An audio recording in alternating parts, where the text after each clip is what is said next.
आज Doubtnut app download करें। Doubtnut पर अपने सभी गणित, रसायन विज्ञान, भौतिक विज्ञान और जीव विज्ञान के डाउट्स का करो सफाया। बस प्रश्न की फोटो खींचो, एक ही प्रश्न को क्रॉप करो और तुरंत वीडियो सोल्यूशन पाओ। अभी डाउनलोड करें। हेलो दोस्तों, हमारे पास एक प्रश्न है।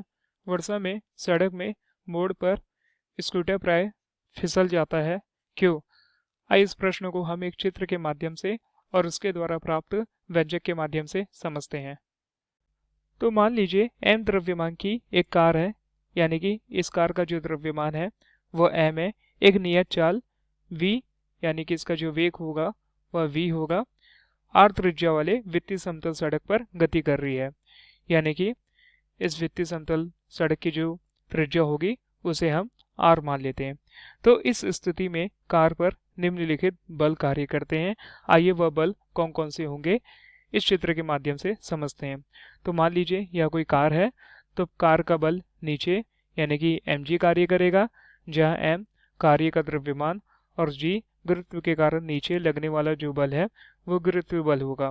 इसी कारण जो यह सतह होगी वह भी कार पर ऊपर की ओर एक प्रतिक्रिया बल लगाएगी, उसे हम r से प्रदर्शित करते हैं।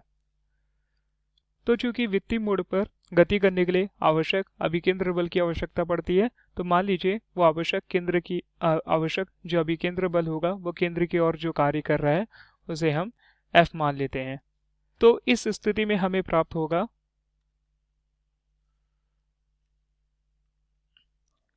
जो mg होगा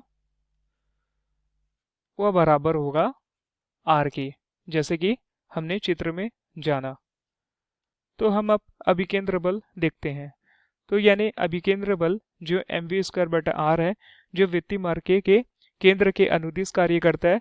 तो यह अभिकेंद्र बल हमें टायर और जमीन के मध्य घर्षण से प्राप्त होता है।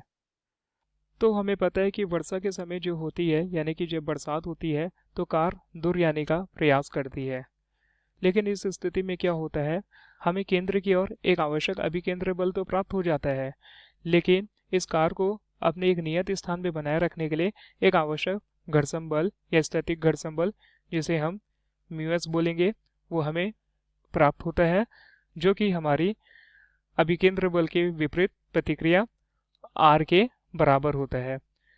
यानी कि हमें अब पता चला कि जो हमारा आवश्यक अभिकेंद्र बल होगा एफ, वो हमारे स्थैतिक घर्षण बल म्यू एस और उस पर लगने वाली प्रतिक्रिया आर के बराबर होगा। अब मान लीजिए mg बराबर r, इसे हम समीकरण 1 दे देते हैं और इसे हम समीकरण 2 नाम दे देते हैं। तो r के मान को समीकरण 2 पर रखने पर हमें मिलता है बराबर F बराबर Vs, जो कि स्थैतिक घर्षण बल होगा, और जहां r है वो हमारा mg होगा। चूंकि बरसात के समय वित्तीय सड़क को सुरक्षित पार करने के लिए अभिकेंद्र बल का जो मान है उसे हमेशा घर्षण बल के बराबर होना चाहिए। यानी कि हमें जो अभिकेंद्र बल होगा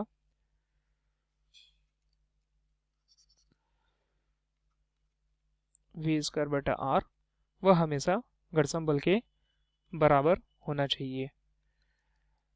अब इसे हम अगर समीकरण 3 मान लेते हैं और इसे हम अगर समीकरण 4 मान लेते हैं, तो समीकरण 4 में अगर समीकरण 3 का मान यानी कि f का मान रखने पर हमें प्राप्त होता है बराबर mv² बटा r बराबर f का जो मान है हमें पता है म्यू एस mg। अब इस समीकरण को सरल करने पर हमें मिलता है यह m आपस में कट जाएगा और हमें प्राप्त होगा व्यंजक जो वह होगा v² बराबर म्यू एस r, गुणा होकर यहाँ चल देगा r g, या फिर इस समीकरण को हम लिख सकते हैं बराबर v बराबर under root mu S r g।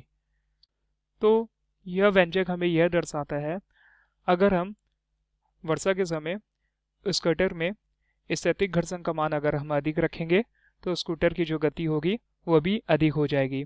इस कारण स्कूटर अपने मार्ग से फिसल जाएगी। इस कारण हमें वर्षा के समय यदि स्थैतिक घर्षण गुणांक का मान कम रखेंगे तो स्कूटर की गति भी हमें कम प्राप्त होगी और वो अपने मार्ग से नहीं फिसलेगी। धन्यवाद। कक्षा 6वीं से 12वीं से लेकर नीट, IIT, जेई वो एडवांस के लेवल तक 1 करोड़ से ज्यादा छात्रों का भरोसा। आज ही डाउनलोड करें डाउटनेट ऐप या व्हाट्सएप करें अपने सारे डाउट्स 8400 400 400 पर।